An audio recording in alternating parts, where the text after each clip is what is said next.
সময় এবং অনুভূতির মূল্য যে কতটুকু কেবল যার যায় সেই অনুধাবন করে। তাতে কি, তুমি যতই যন্ত্রণা দাও, যতই অবস্থান বদলাও না কেন, জানো প্রিয়, একটা সময় আমি খুব নিজেকে একা অনুভব করেছি,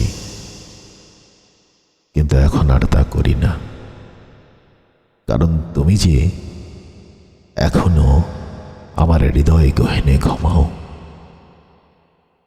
তবে মাঝে মাঝে লড়ে চড়ে ওঠো বটে, তখন হয়তো আমার হৃদয় কিছুটা ক্ষতবিক্ষত হয়, রক্ত ঝরে।